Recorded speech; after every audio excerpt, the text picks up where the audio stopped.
Firstly, I just want to acknowledge a number of things here. The Southern Pulse Agronomy Program, what we're all about is taking this small plot research, the new varieties, putting them in the best management systems, and extending the information out to growers. Andrew Neal this morning talked about lentils in no-till systems. This is what it's all about, getting highly profitable pulses into the farming system. I have to acknowledge GRDC, major funder, alongside DPI New South Wales, DEPI Victoria and SARDI as well, and we're closely associated with Pulse Breeding Australia. Just a quick seasonal review, and I want to put this up here because I guess what it does, it gives us a few guiding points in terms of where we're heading to in the future. Last year in Victoria, we did see an expansion in the area grown to pulses, which was excellent for us and probably not that unexpected coming out of the previous season because bean prices have been up. Lentils were down that year, so we weren't expecting an increase there, but chickpea returns were quite good, and field peas, we certainly saw an opportunity for field peas in Victoria, and that was reflected in the data last year. Moving forward this year, what are we going to see this year? I guess something for you guys to think about. You know, I've certainly heard discussions around we might see a slight fallback in chickpeas, an increase in lentils.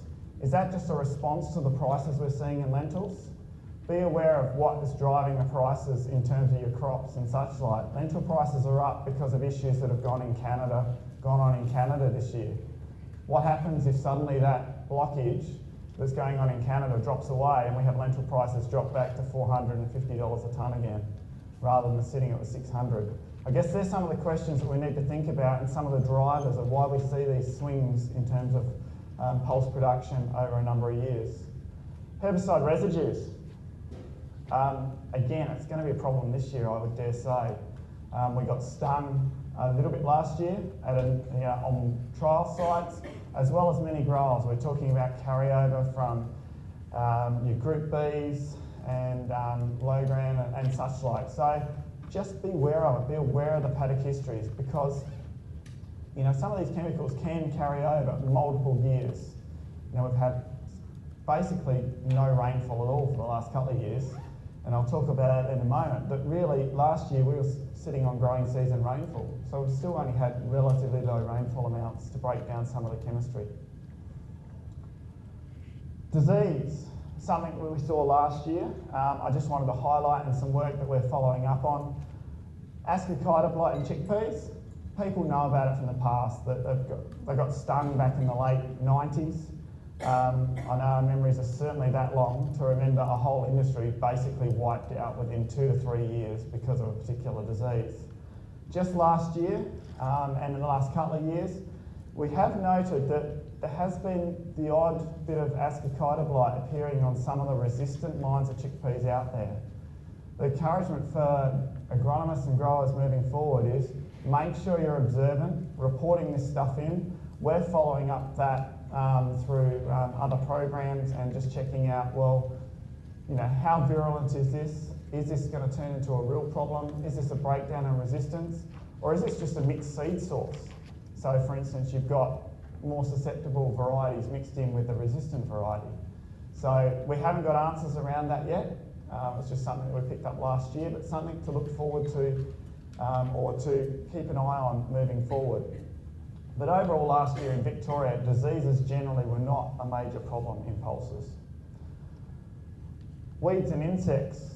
We did see a little bit of insect damage towards the end of the season, and that was even with multiple sprays going out. And it really highlights the importance of ongoing monitoring and, you know, being aware of the season that we're sitting in. We really had a fairly long spring.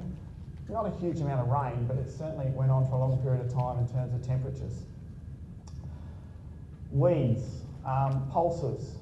You know, due to difficult weather conditions last year and a weedy paddock to start off with at my site at Kalkee, I estimated my yield loss in lentils alone to be 10 to 20%. That was a $200 to $500 per hectare yield loss, just because potentially in the past the weeds hadn't been managed as effectively as they might have been in that particular paddock, And then that particular season last year, because of the dry start, and then we got rain on it and it just kept raining, so we couldn't get out there and get the post-emergent sprays on.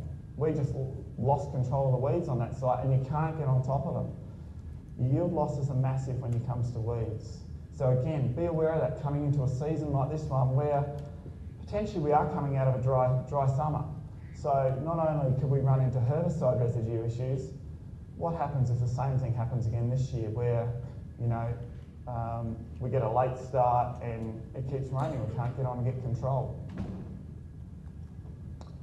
So in terms of yields, a bit up and down, very regional.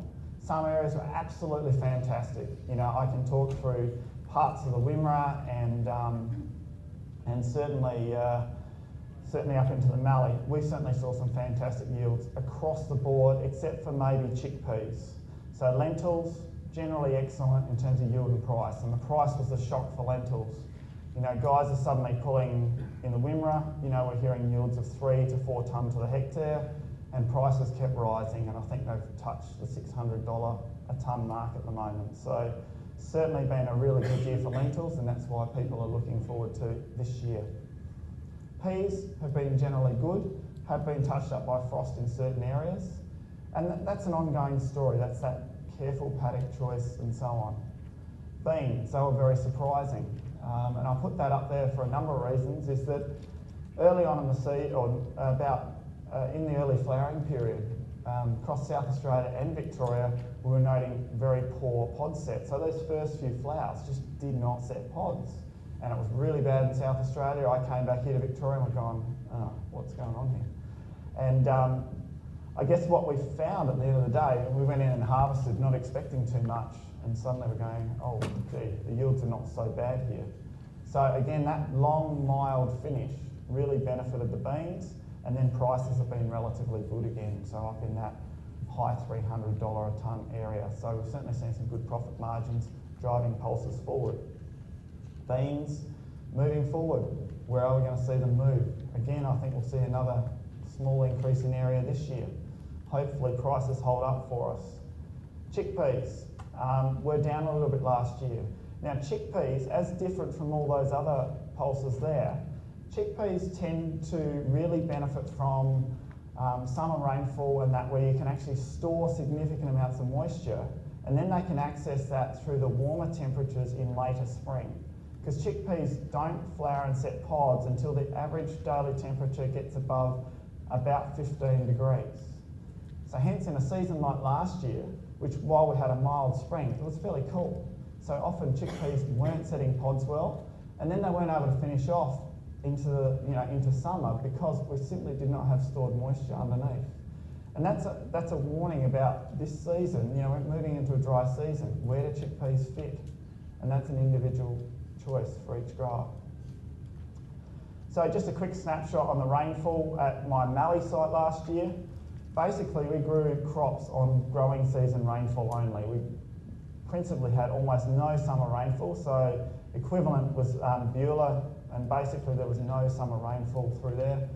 And then we just had growing season rainfall. Beulah had a high, there was the occasional thunderstorm which hit certain areas, but at my particular trial site at Currio and Kalkee, my Wimmera site, was pretty much the same. We were growing crops on growing season rainfall.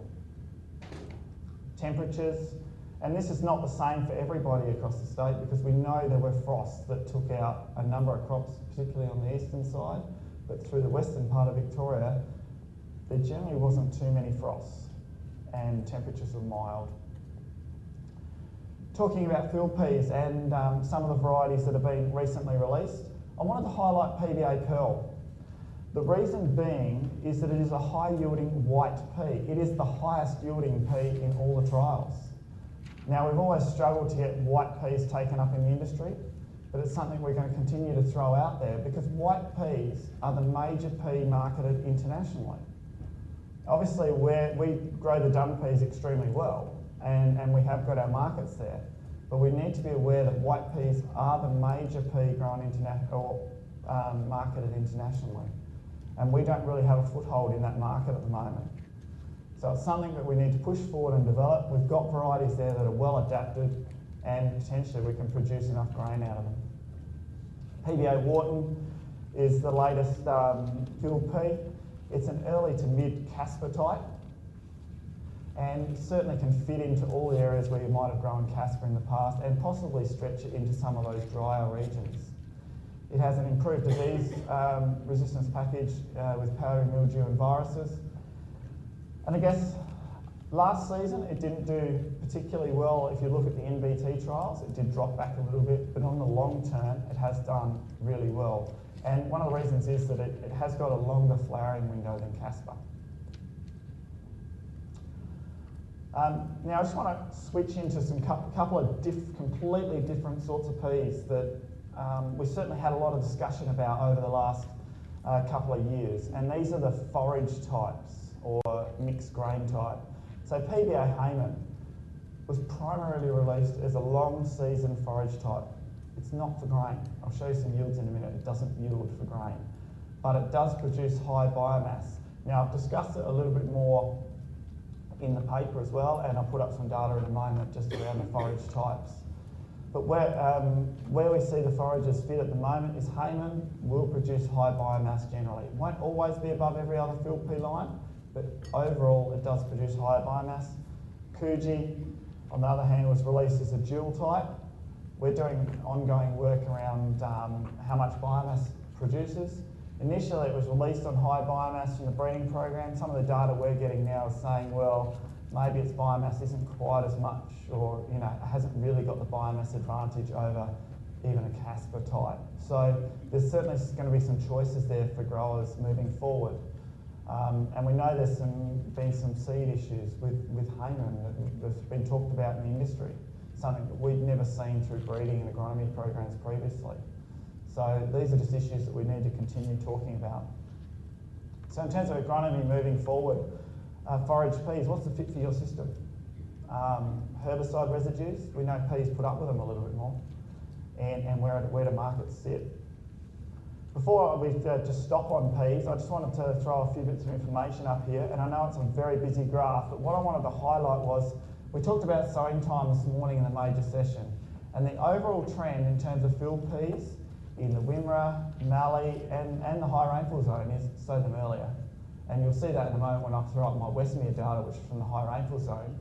This particular site was Cow Key last year, and what you see is the inverse happening, where potentially there is higher yields from delaying sowing. You look at the data on the surface, but as you'll note, I mentioned earlier, we had weeds. Weed control was far better in the later sown plots because of the delayed sowing, we're able to get the in-crop herbicides on at a much better time. So hence, if you try and interpret that data without being aware of what went on and the fact that we had weeds, you're suddenly going to say, well, maybe delay sowing. But in this case, that 5 or 10% drop in yield could be more than accounted for by weeds we had on that site and the issues we had in the early sowing.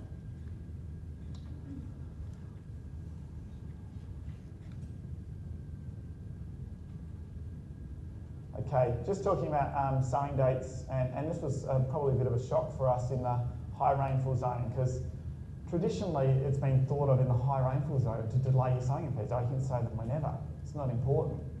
And this data is pretty common across the 2 years we've run these trials, and hopefully we get the same information from this year. But basically, just moving your sowing date from the 4th of May to the 4th of July to the 9th of May meant a $400 a tonne improvement in your bottom line. Just something to think about, particularly for varieties like PBA Wharton, which did extremely well, and Casper. Moving back to the forage stuff, and I just wanted to highlight some of the forage data that we have produced so far. We've looked at biomass development at various aspects, and obviously for growers, the flat pod stage, so FP is flat pod stage, is probably going to be the latest you would potentially cut a crop for hay or forage.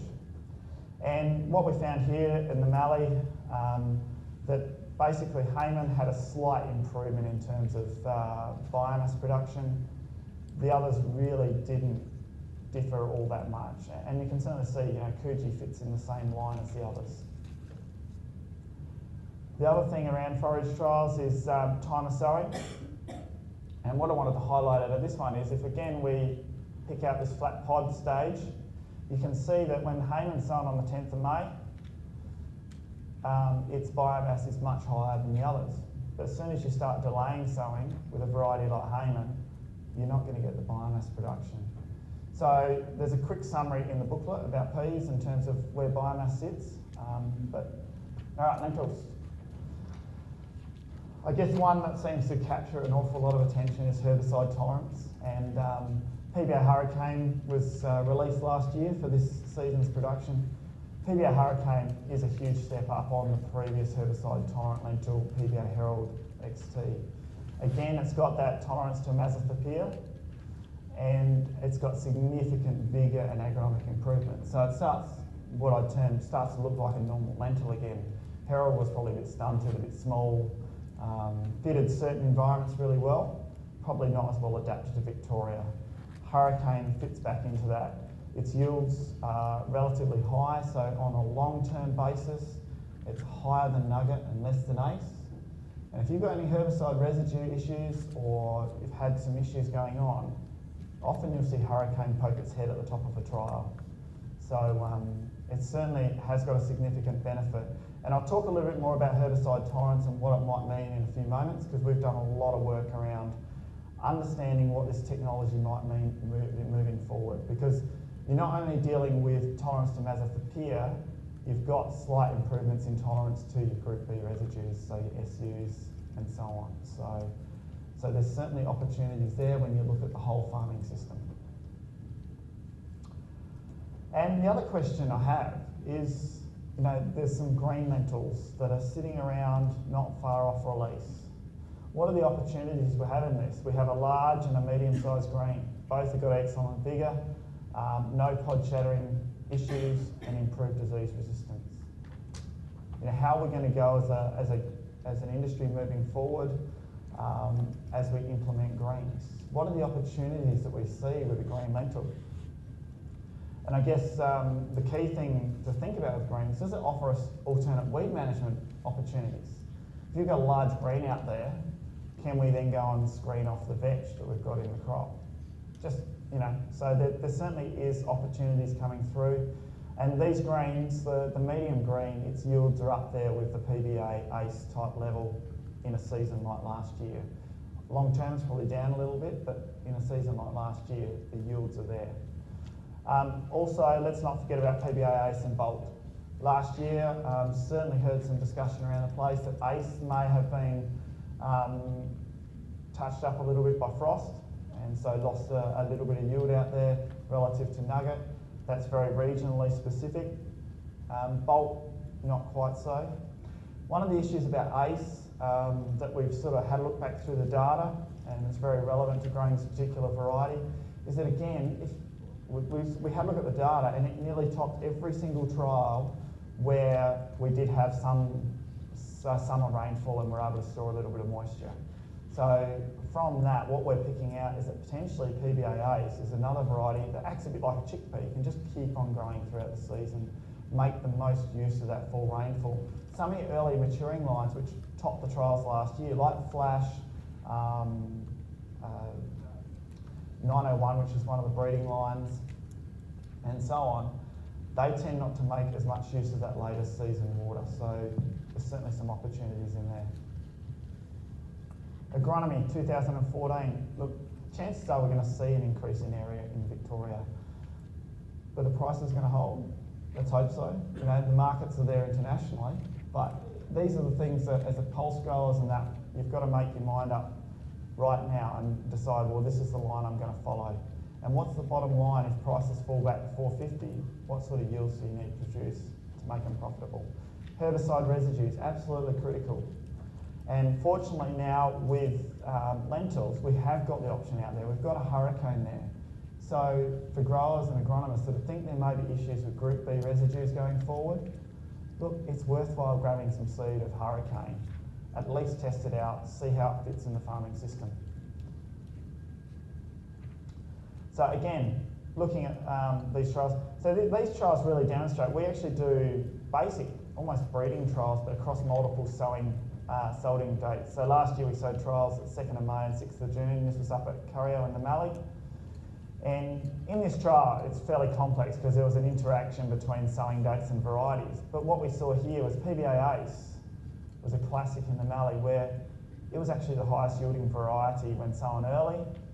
It wasn't when sown at the later sowing date. So it last year responded quite significantly to sowing date. Other varieties haven't responded quite as much. So Sipal 901, PBA Flash and so on didn't respond quite as much. But I guess the highlight of all this was, again, sowing early. It pays, it really does. You know, $100 more a hectare, just on my base estimates last year, just by sowing a little bit earlier. Now, I just wanted to talk about the herbicide tolerance information here. Now, I'll make it very clear, this is research stuff. This is not stuff that we're saying, you know, go and use it in the paddock. Because what we're trying to do in a trial like this one is we're comparing a PBA Hurricane, which we know has got tolerance to a Mazophypia, with Flash, which has got nothing, and then these other two lines here have got different transformations in their genome, which gives them tolerance to different chemicals. And so we work closely with a breeding program to put the packages all together. And the reason why I wanted to put up this data is because we know that people are using different IMIs on lentils than potentially they should be at times. And last year, when you look at Hurricane with Imazapyr, now that's a component of Intervix, chemicals like that, we found that we're using a 4 times rate, so we're using very high rates. But we certainly found that wherever Imazapyr was in the mix, you can see the shading, there was significant crop damage. So crop damage is in a 0 to 100 scale. What did that mean in terms of yield? Well, it meant that we actually lost yield, and quite significantly. Now, obviously, we're using very high rates potentially of a chemical, but what it's saying is there are risks if you're not willing to follow label, you know, recommendations.